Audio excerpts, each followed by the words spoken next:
Hey everyone, this is Jungkook.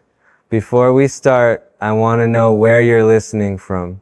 Drop your country in the comments below. I've been thinking about how one decision can sit on your chest for months, like a small stone that somehow feels heavier every time you breathe. I wish I could say I handled everything perfectly, that I kept every promise clean and shining like a ring under good light. I didn't. Before marriage, I made a promise that I would protect the quiet parts of my life, that I would guard the space where two people learn how to belong to each other without the noise, without the pressure, without the timeline the world tries to throw at you. I promised I would not let work win every battle. I promised I wouldn't run to the studio every time fear made me restless. I promised I would give my best attention to the person who trusted me with their heart. And then the calendar filled, the calls kept coming, the old reflex kicked in, and I broke the promise I thought I understood. What hurts most isn't that I failed. It's realizing how easily old habits dress up like responsibility and call themselves love. There's a version of me that always reaches for motion planes, rehearsals, a new idea at 2 a.m., the glow of a screen that makes silence feel less loud. I used to say it's just the way I'm built. But when you say yes to someone you want to build a life with, you have to learn the weight of the word no. Not a dramatic no, not a forever no. Just the kind of no that tells the people who want everything from you that you owe your whole self to the person who comes home with you. I'm still learning that. I wish I could say I learned it gently. I learned it after I broke it. It started with a simple boundary we wrote together on a quiet night. No phones after a certain hour. Not because phones are evil, but because attention is oxygen, and we wanted to breathe the same air. We wanted to say, when the sun goes down, this is our small world. Let the big one keep spinning without us for a while. I nodded. I meant it, and for a few weeks I kept it. You'd be surprised how soft a room feels when your mind isn't halfway across the city trying to solve something that can wait.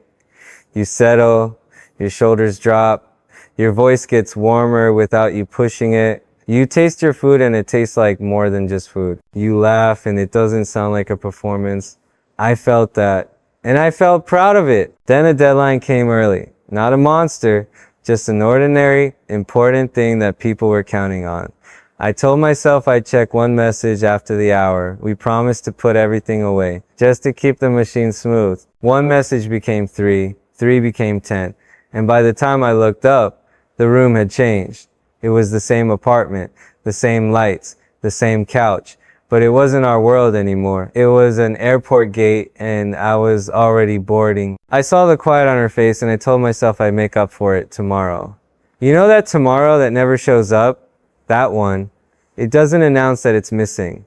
It just stays gone. I didn't notice how slippery I'd become until I heard my own excuses and they sounded practiced. I'm not proud of that. It's easy to be generous on stage when thousands of eyes tell you every move is gold. At home, generosity is small, and the only person who sees it is the one whose heart you hold. That's where you learn the truth about yourself, what you give when no one is clapping. The promise wasn't about rules. It was about reverence. It was saying, this love is a sacred thing, and I will treat it like one. I forgot that for a moment. That stretched into a week and then into a habit trying to be a lifestyle. I know I don't live in this story alone.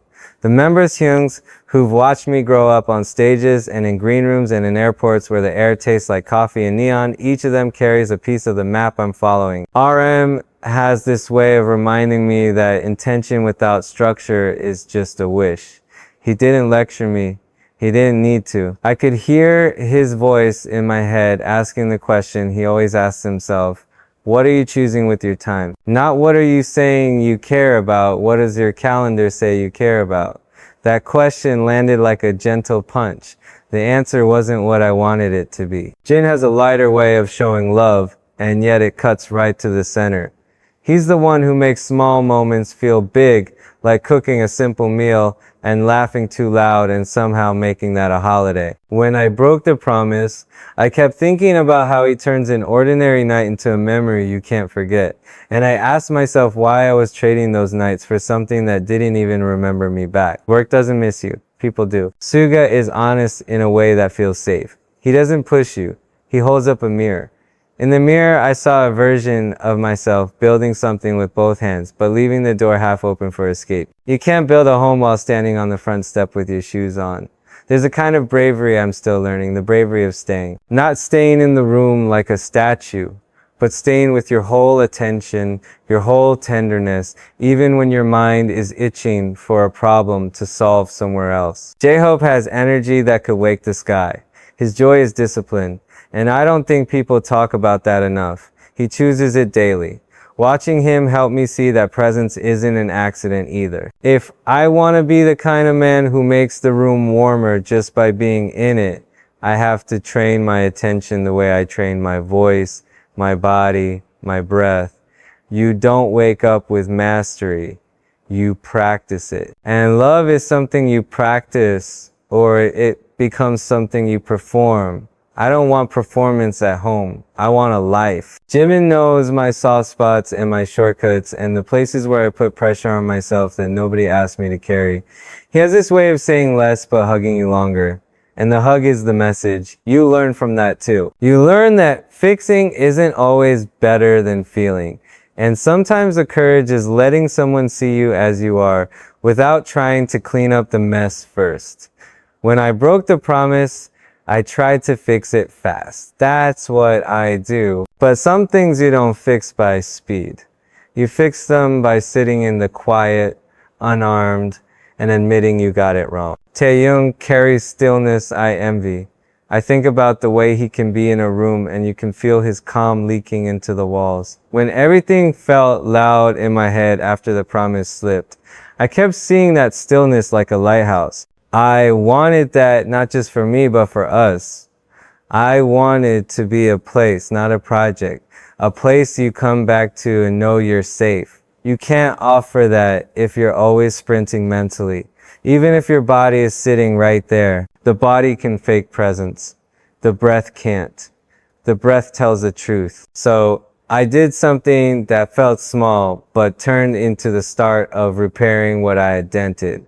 I took the phone and put it not just on silent, but in another room before the hour we promised. And then I sat on the floor, not on the couch where I usually spread out like I'm still on a tour bus, but on the floor where I could feel the weight of the day leave my shoulders. I listened to the room. That sounds strange, I know, but the room talks if you let it. It says, I was made for laughter, not the blue light of a screen. It says, there's a heartbeat here you're missing because your eyes are somewhere else. I breathed until I could feel my chest stop guarding itself like a boxer in round 12. I said I wasn't going to narrate this like a movie, and I won't. But there was this one ordinary moment that keeps replaying. Just 2 cups of tea and the sound of rain tapping a rhythm the city knows by heart. I could feel how close simple becomes sacred when you actually show up for it. That's when it hit me that the promise wasn't about hours or objects or even rules. It was about my posture. Was I leaning in or leaning away? Was I building a home or just visiting it? Breaking a promise isn't always loud. Sometimes it's a whisper, a tiny cheat that's more about attention than action. I kept thinking about the couples I've seen who find a way to keep loving each other across years and storms and schedules. I used to think they had some secret technique. I don't think that anymore. I think they have a simple agreement they keep choosing. When we're here, we're here. Not perfect, not robotic, just here. You can lose a whole life by being mostly here. I don't want mostly anything anymore. If you've been with me through different seasons, you know I push myself hard. I used to believe growth came from adding more hours, more reps, more plans. Lately, I've been learning that growth also comes from subtraction. You remove what keeps you from hearing the person you love. You remove the habit that turns you into a ghost even when you're sitting right there. You remove pride that wants to be right instead of tender. Subtraction reveals what matters. And what matters is always a person. I'm not telling you this to paint myself as a victim of busy days or hero for telling the truth. I'm telling you because I wish someone had said it to me this plainly when I was younger. Protecting love is work, but it's beautiful work when you decide it's the best work you'll ever do. It doesn't ask you to be less of who you are. It asks you to be more honest about what you're choosing. I broke a promise I wanted to keep, and it shook me awake. I'm grateful for the wake-up. Gratitude doesn't erase the hurt it caused, but it keeps you from wasting the lesson. There's also this piece people don't talk about much, the way success can make you feel like you owe yourself to everyone. You don't. You owe respect, kindness, effort, but the quiet part of your life, the part where you pour and refill at the same time, that belongs to the two of you. I used to think love would fit around everything else like water, finding the empty spaces. Love isn't water, it's the glass. If you don't hold it first, everything spills. I keep returning to something simple, practice. Not the kind I do in a studio where repetition is about hitting the note the same way every time. This practice is softer and harder. You practice turning toward. You practice putting the phone away before you want to. You practice asking, what would make tonight feel like home to you? You practice bearing witness to someone's small victories and small sorrows. You practice letting your own guard down so they can meet you where you really live. You won't get it right every day. That's not failure. That's the work. I think about the members again, not as a list, but as a circle I keep learning inside. They've each taught me a different way to stay, to be brave, to be still, to laugh, to look in the mirror and not flint, to celebrate a normal Tuesday like it's a festival, to tell the truth even when the truth is, I broke something and I'm here to mend it. I carry those lessons into my home now. It's not about being an idol or being perfect. It's about being a man who keeps the door open and the lights warm and the promises clearer than the noise outside. If you're listening and you've broken a promise too, maybe not the same promise, maybe not even about love, but some quiet vow you made to yourself about who you want to be, don't run from that. Sit with it until you can hear what it's asking you to change. Shame wants you to hide. Love wants you to grow. Growth is what turns a broken promise into a stronger one. Not back to what it was, but forward into something you can carry without fear that it will break again the first time life gets loud. Tonight, when the city starts humming and my old reflex suggests I should just check one more message, I'll remind myself that this is the hour we chose. Not because we hate our work, not because we're afraid of missing something, but because we're protecting the thing that makes all the work worth doing. I'm learning to love that hour, like a favorite song you don't play on repeat all day, because you want to feel it fully when it comes. I'm learning to love the way silence can be a kind of music, the way two people breathing in the same room can sound like a promise kept. And if I ever forget again, and I might because I'm human and I've spent years teaching myself to move before I hope I remember sooner. I hope the tea goes cold in my hands because I put the phone down fast enough to notice. I hope I keep building a life that doesn't need an audience to be real. I hope I keep choosing subtraction, where subtraction gives us more of each other. I hope I become the kind of husband who doesn't just say the right things in public, but lives the quiet things in private. I hope the people who love me feel it without me having to say a word. I broke the promise I made before marriage, and I'm not proud of it. But I'm not going to turn it into a dramatic headline in my own mind either. I'm going to do what I've always done when I wanted to get better at something. I'm going to practice, not perfectly, consistently. The same way I practiced breath control until my lungs learned a new shape, I'm going to practice attention until my heart learns a new home. The rings and the photos and the wishes from the world are beautiful, but the real ceremony is the one you repeat every night. You turn toward each other and say, this is our hour, this is our table, this is our life, and I'm not going anywhere. If you're listening from far away, if your days are crowded and your nights get noisy and you've got your own promises you want to keep, maybe we can practice together quietly in our different rooms under the same sky. not to impress anyone, not to prove we're perfect, just to become a little more worthy of the love we've been given. That's the kind of work that lets you sleep.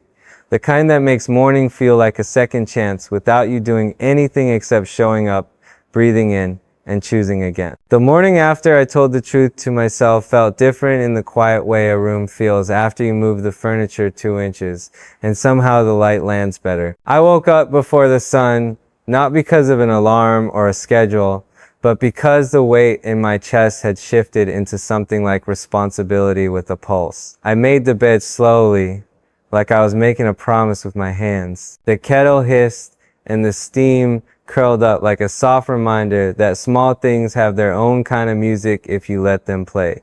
I kept my phone in the kitchen drawer on purpose. It felt strange to walk past it like a puddle you don't want to step in, even though it's not that deep. I lied to myself long enough about how harmless just checking is.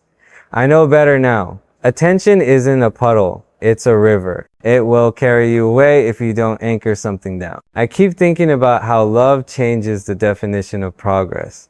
In the studio, progress is measurable. Notes, timing, breath, stamina, repeat. In real life, progress is when you choose the less shiny thing that keeps two people close. It looks like nothing to the outside world. It feels like everything from the inside. There was a time I believed growth meant adding another project, saying yes to the next big idea, stretching my days like elastic and pretending it never snapped. I can't live like that and call it love. Love doesn't snap. It asks you to soften. Softening isn't weakness. It's control. The gentle kind. It's knowing what to put down so you can hold what matters with both hands. I carried that feeling into practice that day. The room smelled like wood and lemon cleaner, clean and bright, the kind of smell that tells you to stand up straight. I warmed up quietly and told myself I would treat every rep like a rehearsal for being present at home. That sounds silly when you say it out loud, but it worked inside my head.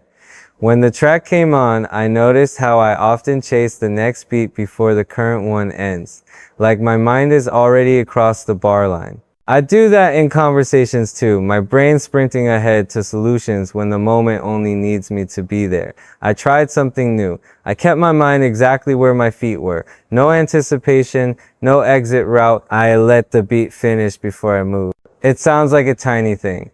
It felt like discipline stitched into my bones.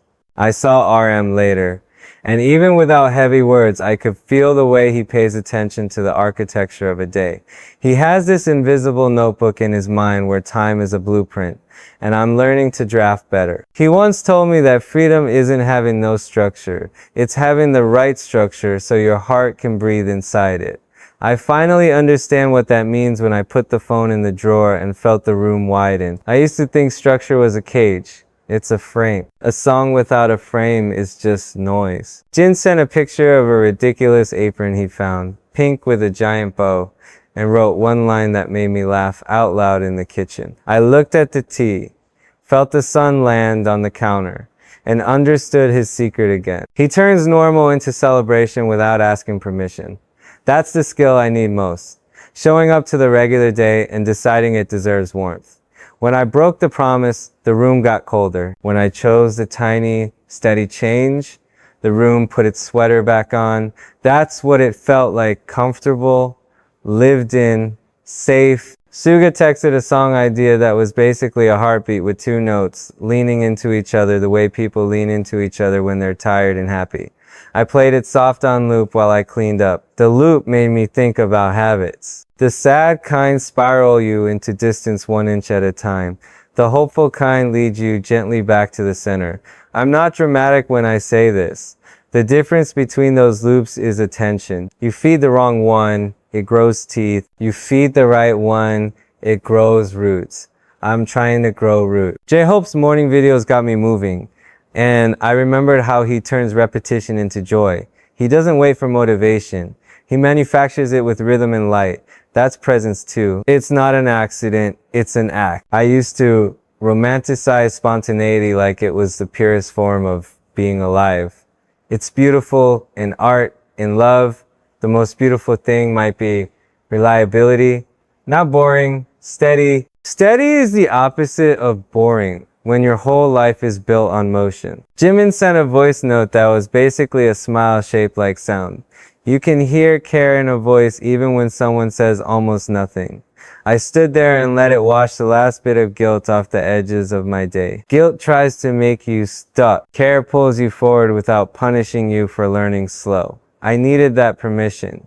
His way of being says you can be soft and still be steel where it counts. I'm writing that into my days with a pencil that doesn't erase easily. Taeyong posted a photo with big sky and small people and a dog that looked exactly like Joy.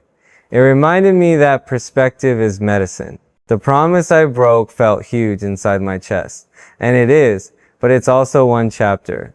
The book is bigger than my mistake. Remembering that helps me do the next right thing instead of making a museum out of the failure and living there. I don't want to be the curator of my worst moment. I want to be a gardener for what's next. The first test of my new rhythm came quicker than I hoped.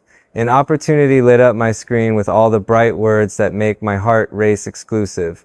Early access, global, one night only. The old me would have sprinted through the decision and justified it with noble reasons. The new me stood in the hallway and listened to the air.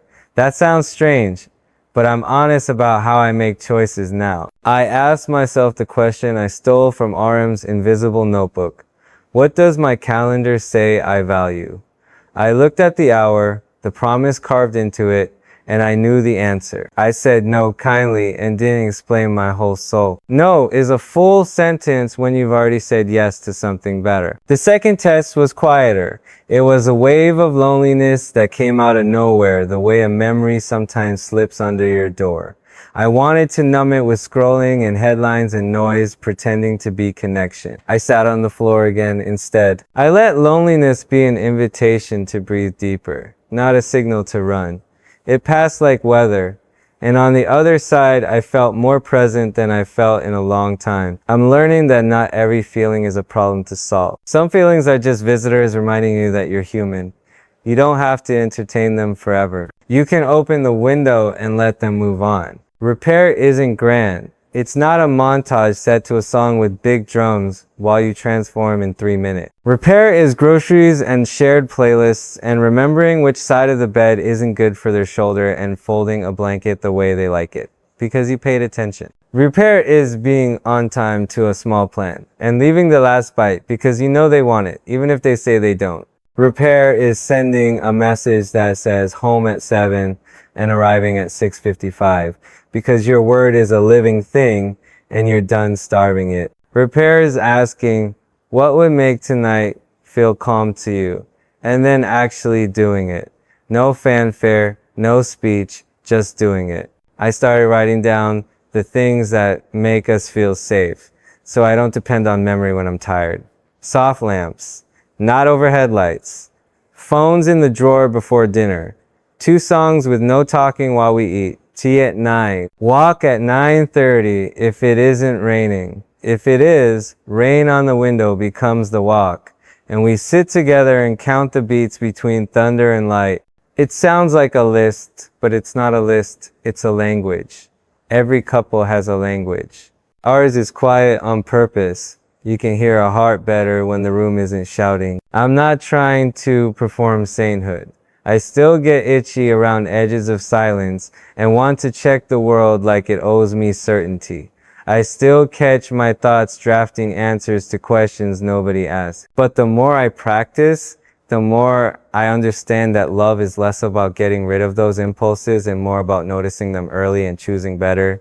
Choosing better doesn't feel dramatic. It feels like adjusting your grip on something fragile so you don't drop it when you turn a corner. On the days that stack up heavy, I walk through each member's lesson like beads, intention and structure, celebration of the ordinary, mirror without judgment, joy as discipline, care as strength, stillness as perspective. I carry those like tools. When the house creaks at night and the world sends me another glittering reason to pick chaos, I reach into that toolkit and choose the one that makes the room warmer.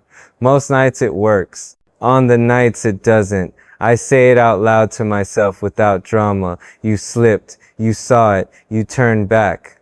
That's what progress looks like in the dark notice. Name, return. I keep touching the spine of this thought. Love is the glass, not the water. If the glass is strong and held with both hands, you can pour anything into it. Work, travel, exhaustion, joy, and it won't spill all over the floor every time somebody knocks at the door. When I broke the promise, I set the glass down on the edge of the table and walked away like nothing could shake it. Life shook the table. Of course it did. Now I keep it in the middle, away from elbows and rush, and the lie that I can balance it while texting 3 people and planning a month in my head. I can't. That's okay. I don't need to be the guy who can do everything at once. I need to be the man who does the most important thing on time. There's a part of me that wants to make a grand gesture to prove I've learned. The songs taught me that big moments are beautiful, but it's the steady tempo that keeps the melody honest. So I'm choosing tempo. I'm choosing the ordinary night and the drawer and the tea and the room that sings when we let it. I'm choosing to be boring in the way that makes trust grow tall and wide. I'm choosing to let my attention be the most expensive gift I give at home, and the first thing I protect when the world comes, asking for more than it deserves. If you're wherever you are, listening under your own light with your own drawer and your own small promises that tried to slip away, maybe try what I'm trying. Pick 1 hour and guard it like it's holy. Put the shiny thing down before it steals you again. Breathe until your breath stops pretending to be calm and actually is. Let the room teach you how to stay.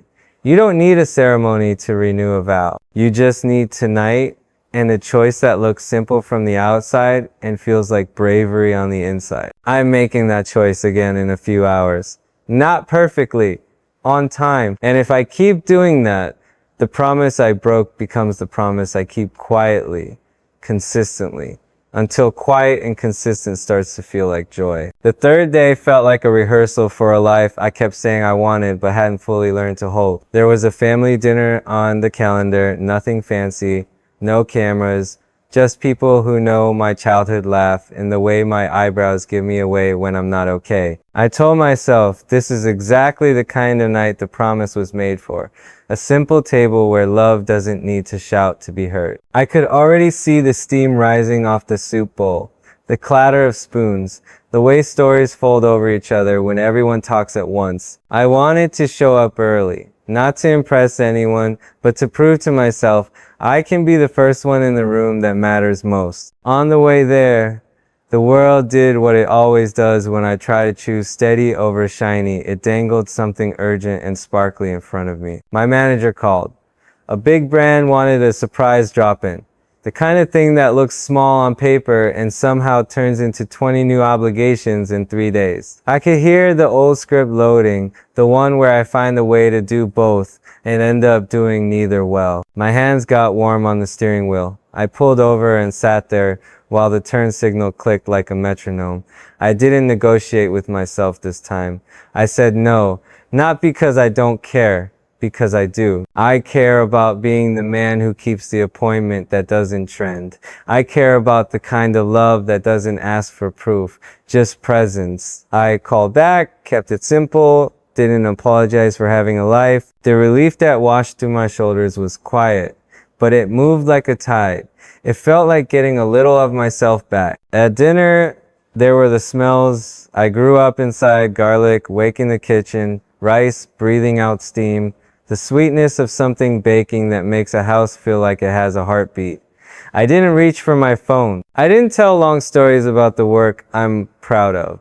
I asked about my family's days and let them finish their thoughts without jumping in with fixes or jokes. There's a different kind of rhythm when you stop performing and just let time carry you like a slow song. I kept catching small moments and putting them in my pocket. The scrape of a chair, the warmth of a shoulder when someone leaned into me to reach the salt, the way laughter has edges when it's real. When I helped clear the table, I noticed how my mind wasn't sprinting ahead to what I'd do after. It was the rare kind of full where you don't want more because you can feel everything already here. Later that night, the test came from another angle. A rumor started moving online, the kind that tries to write your life for you using pieces of old stories glued to guesses. The alert buzzed across someone else's screen. Not mine, but it still reached me. I could feel the heat rising just under my jaw. That old reflex to defend, to correct, to push back the tide with a statement that never satisfies anyone who's already decided. I stood in the hallway and listened to the house breathe. The promise I made wasn't about pretending the world is quiet. It was about not letting the world decide the volume in my home. I let the rumor be wind outside the window and chose not to open it. I went back to the couch, sat close, and asked what movie we'd put on, even if we stopped watching halfway, 'cause talking felt better. That choice felt small and defiant in the best way. The members keep showing up in my day in ways that aren't dramatic but are exact.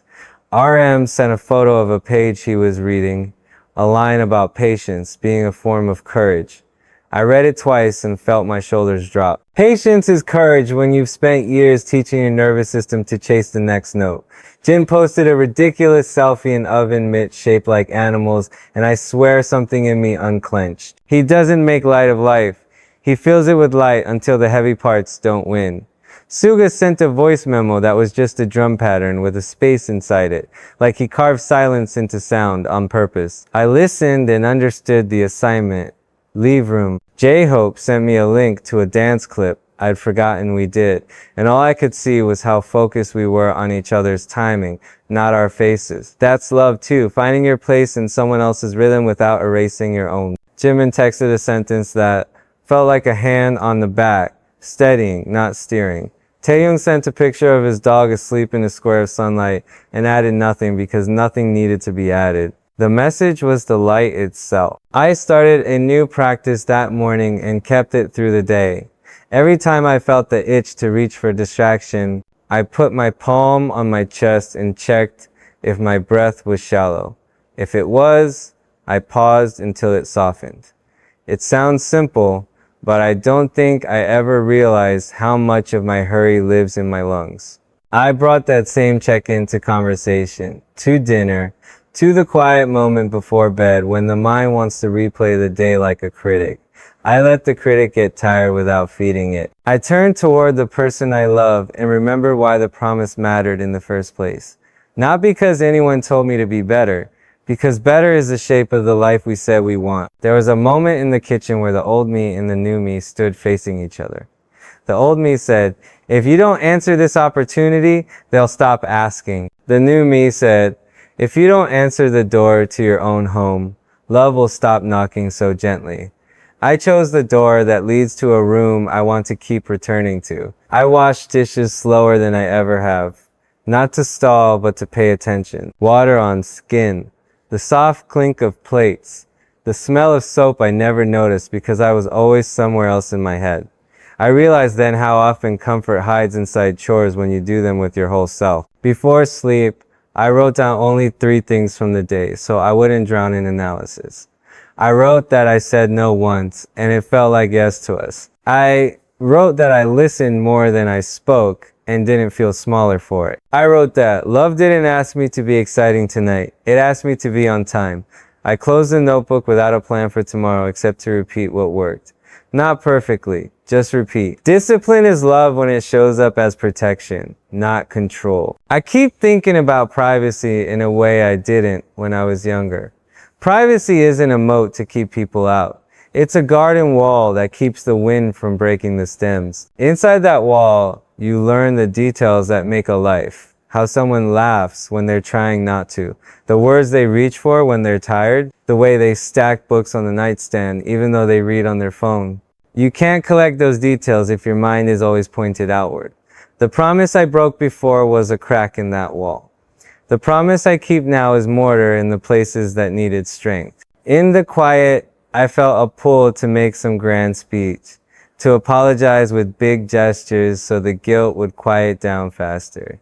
But guilt isn't the leader anymore. Patience is. I say goodnight without a monologue. I held hands and let the day settle like snow in a globe after you stop shaking it. I thought about how many times I've told fans to take care of themselves, to rest, to breathe, to choose people over noise. It hits different when you finally do the thing you tell everyone else to do. It's humbling and kind at the same time. There's a part of me that still wants to outrun discomfort with achievement. I'm not angry at that part. It kept me alive in seasons when motion was the only thing I trusted. But now I want more than survival. I want the kind of love that keeps choosing the quiet thing until quiet feels like strength. I want to become the man who doesn't need chaos to feel important. I want to be the person who shows up at the table early because the people at that table are the point. That's the story I'm writing now. 1 hour at a time, one yes and one no at a time. One breath that isn't pretending at a time. If tomorrow brings another test, and it will, I'm ready to be small where small is holy. I'll pick the drawer over the scroll. I'll put my name on the calendar where it says home. I'll listen for the room's music and let it be enough. And if I slip, I'll return faster. That's the muscle I'm building. The one that bends me back toward what I love without a fight. I used to think power was how long I could go without breaking. Now, I think power is how gently I can mend, how quietly I can keep a promise, until it feels less like a rule and more like a reflex. That's where I'm headed. And for the first time in a long time, the road doesn't look like a stage. It looks like a hallway with a light left on, a door that opens easy, and a voice saying, "Welcome back," like I never left. The fourth day didn't arrive with a big lesson stamped on it. It came in quietly, the way good days do when you don't chase them. I woke up to that soft blue light that slips in before the sun commits. And for a second, I forgot where I'd put my phone. That used to make me panic. This time it made me breathe easier. I left it where it belonged, sleeping in the drawer, and let my feet hit the floor before my thoughts tried to sprint. I made the bed, smoothed the sheets like I was ironing out the part of me that gets restless for no reason, and stood there for a moment just listening to the apartment make its tiny morning sounds. Pipes humming, a neighbor's elevator, water settling inside the kettle. It felt like a playlist no one else knew about. I kept the morning simple on purpose. Tea, a few stretches, a small meal that would have been boring to the version of me that needed every plate to feel like a celebration. I'm learning that celebration isn't confetti, it's attention. If I give breakfast my full attention, it becomes something like gratitude in disguise. I ate slowly, tasted everything, and felt the day line up in my chest like notes waiting for their cue. I was scheduled for studio time, a meeting about a charity project, and a short check-in with people I care about who are dealing with stuff I won't put on anyone's timeline. It looked like a normal day on paper. It felt like a test I didn't want to overthink. In the studio, I warmed up with the same little ritual I've been trying to keep. Shoes planted, shoulders light, jaw loose, breath traveling down to where the nerves can't reach it. I told myself I'd treat each run-through as practice for presence later, not just practice for sound now. That idea keeps me honest. When the track started, I noticed the old engine quietly asking for more speed, more power, more everything. I gave it precision instead. Precision is not colder, it's kinder. It keeps me from burning up the room to prove I can set it on fire. Halfway through the second pass, I felt something unclench in my back, like my body finally believed me that we don't have to win today to be worthy. We just have to be here. A message landed on the screen across the room, the one we use to keep the day moving. I didn't read it. Someone else did. And they handled it like a goalkeeper who isn't interested in saving every ball just to show off. I used to try to save everything. It felt noble for a while. Then it felt like drowning with applause. I'm not interested in that anymore. The song sat right, the take was clean, not perfect, but clean in the way that lets you hear the parts that matter. I left the studio feeling lighter than when I came in. That used to be rare. It's happening more. On the way to the meeting, traffic did that thing where it pretends to be a living creature with moods. I could feel impatience tap the glass from the inside, asking to be let out. I let it sit with me instead. I watched the scooter weave through the lanes like it had a secret shortcut only it could see, and I resisted the urge to try to turn my mind into that scooter. I stayed with the car. There's something quiet to learn in being stuck and not inventing an escape route you don't need.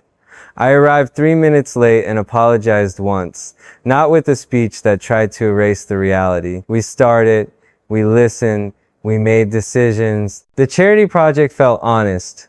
Real people, real needs, real timelines that don't care about my desire to fix everything by next Friday. I left with one action on my plate, not 5. That was new too. New and good. Around lunch, the kind of call came in that used to flip my whole day. A request stacked with compliments wrapped around urgency.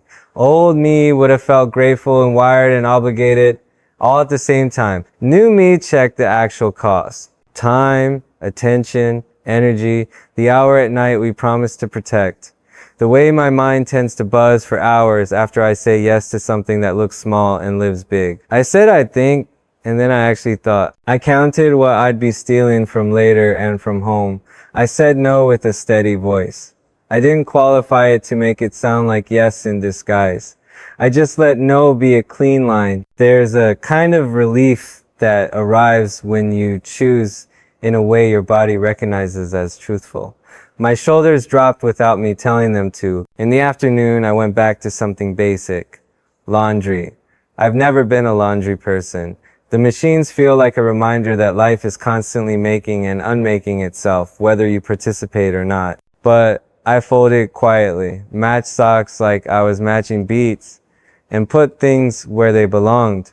There's a comfort in completing small circles. It tells the nervous system that not everything is open-ended and roaring. Some things begin and end in one go, and that's allowed to be satisfying. I held a t-shirt and thought about all the times I've rushed out the door with a half-made plan and then wondered later why the day felt incomplete. I'm training myself to finish one thing fully before sprinting toward the next. It sounds tiny. It feels huge. Messages from the members dotted the day like anchors. RM sent a sentence about boundaries as kindness instead of walls. I reread it until the words stopped being clever and started being useful. Jin posted a story of nothing special turning into laughter so loud you smell the food again when you remember it. I want that skill deep in my bones, the one where you take an average hour and let it shine without asking for permission. Suga sent a demo that was basically patience translated into rhythm. If you've ever heard patience, you know, it sounds like space that doesn't scare you. J-Hope showed up in my notifications with movement that refuses to apologize for joy. It's impossible not to smile when you see that kind of light. Jimin checked in the way he does. No drama, all heart, a reminder that care can be quiet and still reach exactly where it needs to. Taehyung shared a photo that made me exhale. Big sky turned into medicine again. Late afternoon tried to tip me.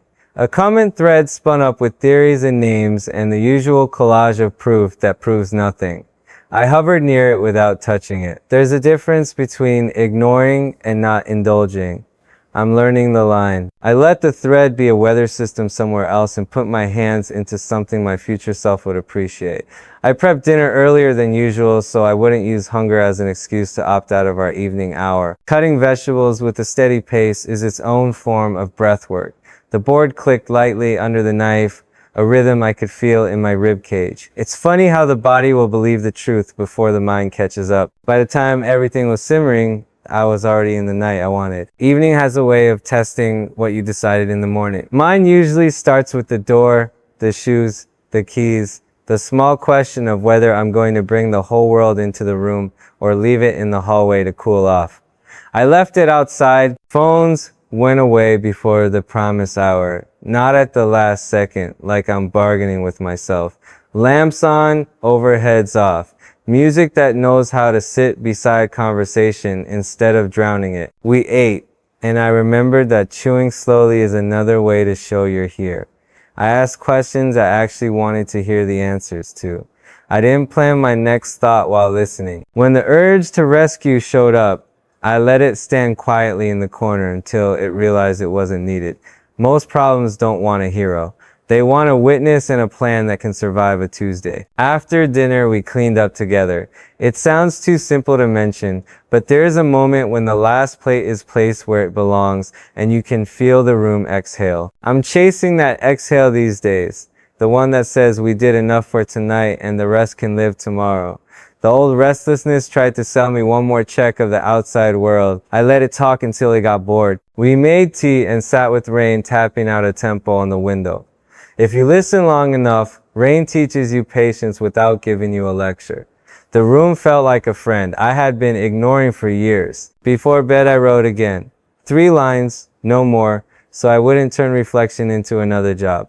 I wrote that I protected one boundary without making it dramatic. I wrote that I picked steady over shiny twice and felt more like myself both times. I wrote that love like the quiet we built and that I want to keep building it until quiet feels like home, not like a challenge. I closed the notebook and felt the day settle. It didn't feel perfect, it felt lived. There's a pull in me that will always love the rush. I don't hate that part. It kept me moving when staying still, felt like falling. But I'm starting to see rush as a tool, not a lifestyle. The lifestyle I want is built from little bricks.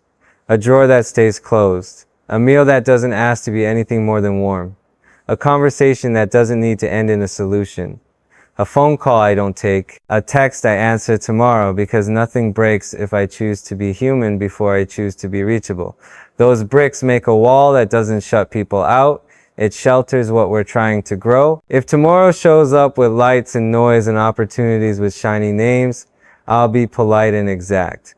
Yes, if it fits the glass. No, if it spills. If I slip, I'll see it faster and turn back sooner. That's the muscle I'm building. The one that bends me toward what matters when the old autopilot tries to take the controls. I'm not trying to be a legend inside my own house. I'm trying to be reliable. Reliable is a love language I didn't understand when I was younger. I understand it now. The 4th day ended the way it started, with the small sounds that tell you a space is alive. I heard the kettle settle, the wind play with the window, the light fade without rushing, and in all of that I felt a promise I broke, turning into a promise I keep. Not by grand gesture, not by a speech that announces a new me, but by choices that barely make a sound and somehow change everything. I fell asleep before the old voice could list reasons to stay awake. I let the new voice say enough. And for the first time in a long time, enough felt like the exact right size. Day 5 didn't ask permission to be messy. It just walked in wearing a mix of good intentions and bad timing, and I had to decide whether I'd meet it with the old autopilot or the new rhythm I've been building, one quiet hour at a time. Morning started, honest, no phone, slow tea, breath steady enough to believe, and then a knock I wasn't expecting. A scheduling shuffle threw a live taping onto my afternoon. Not a huge thing by itself, but the kind that drips into everything around it if you don't put a frame up fast. I felt that old rush rise like heat behind my eyes. The part of me that wants to be everywhere at once, because it used to feel like love to say yes until I vanished. I stood still long enough to hear the room breathe and asked myself out loud, but softly, what does tonight need? The answer wasn't clever. It was the same small truth I've been practicing. Keep the hour sacred, keep the drawer closed, keep your attention where your life actually lives. I carry that into rehearsal. Shoes anchored, jaw loose, mind not sprinting 2 beats ahead. And the track felt like it was meeting me halfway. Then the urgent light blinked across the room, the one that loves the word crisis for problems that are just puzzles with ego.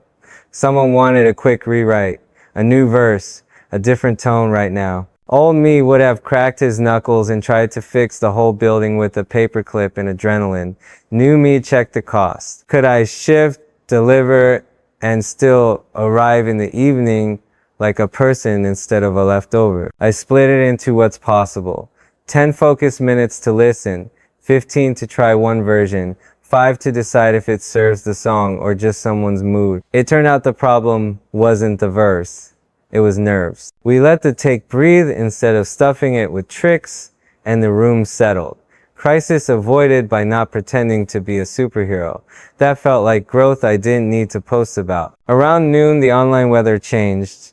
A rumor dressed in old footage started circling like a loud bird that thinks your window is a mirror.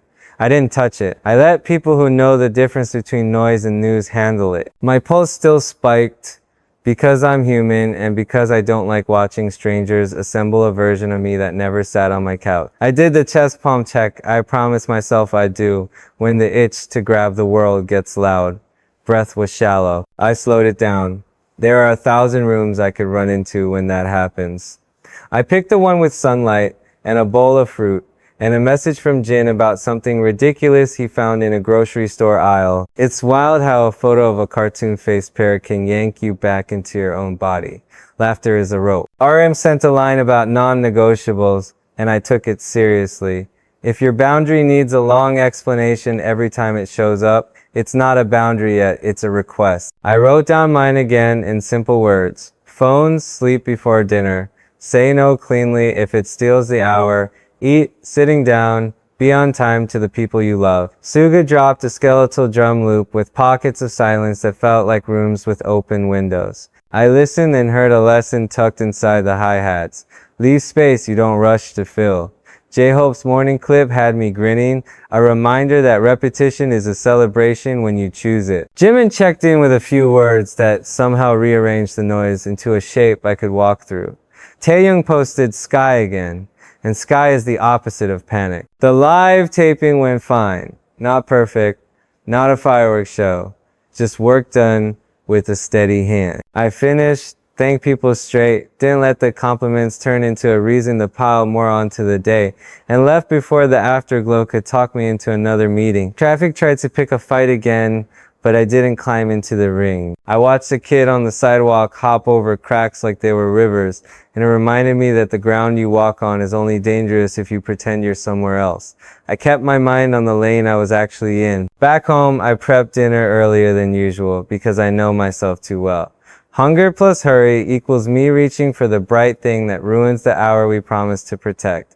Cutting vegetables became a metronome. Garlic hit the pan, and the apartment shifted from a place I sleep to a place we live. Lamps on, overheads off, music low enough for sentences to land. I felt my body try to negotiate. What if we just check that one thread? Just peek at the headline. Just see if the rumor learned my name. I let the urge pass like a train. I didn't board. I set the phones where they sleep and left them there without tucking them in like a ceremony. We ate. I chewed slow. I asked real questions and didn't dress my listening in advice. The room relaxed from the corners inward, like it had been holding its breath, and finally believed me. We're staying. Halfway through, the second test arrived in a softer suit. A friend needed me, the kind of need that doesn't fit neatly between courses. This is where non-negotiable meets compassion, and you learn the difference between a wall and a door. We paused dinner, stepped into the hallway, and I gave 10 honest minutes with both hands. No phone, no half ears, no I'm here, but I'm not. When it was handled enough for the moment, I came back in and we named what we did out loud just to honor it. We helped, we returned, we're still here. That sentence stitched the hour back together like nothing tore. Later, walking dishes to the sink, I felt the old showman in me stir and suggest I make a speech about how good I'm being at presence now, as if the point of keeping a promise is to win a trophy from the person you made it to. I let that impulse go. Performing goodness is a way to avoid intimacy. Doing the small thing without applause is how intimacy grows roots. I washed plates at a normal speed. The soap smelled like lemons and memory. The last glass clicked down and the whole room exhaled. The sound I've been chasing since day one. Night wants to turn me into a thinker who doesn't stop. I used to spin until morning pretended to surprise me with its face. Now I have a different ritual. 3 lines in a notebook that doesn't want poetry or punishment. I wrote that I protected the hour without bargaining. I wrote that I told the truth kindly twice, even when my chest wanted to speed. I wrote that love liked the way the room sounded when the only music was rain and 2 people who didn't need to fix anything. I shut the notebook and felt the day choose me back. There was one more shadow standing by the door, the pressure to be impressive tomorrow because today was gentle. I'm learning to call that shadow by its real name. Fear that quiet won't be enough. It's a liar with a friendly voice. Enough is exactly the size I'm at. Enough attention to hold a gaze without wandering. Enough structure to protect what matters without turning life into a schedule you can't breathe inside. Enough courage to say no even when yes comes with confetti. Enough humility to say I slip when I slip and return before the damage calls itself normal. Before sleep, I scroll through the members' messages again, not to cling, but to remember I don't build this life in a vacuum. Intention and structure. Ordinary turned into celebration. Mirrors that don't shame. Joy on purpose. Care as a steady hand. Stillness as medicine. I pulled those lessons over me like a blanket that didn't ask for anything in return. The phone stayed where it was. The room hummed the small songhouses sing when they know they're being lived in. I closed my eyes with that lightweight kind of tired that says you moved through the day at human speed and didn't lose yourself to the noise. If tomorrow brings sparks, I'll hold water without spilling the glass. If it brings more rain, I'll count beats between the thunder and trust the pause. If I fail, I'll notice faster and turn around sooner and call that progress without needing a judge. Day 5 didn't crown me. It taught me a simpler thing. Promises don't get kept by willpower alone. They get kept by design, by tiny choices that line up like stones across a river. You cross one step at a time until you realize you're already on the other bank. Shoes dry, heart steady, home close enough to hear it breathing.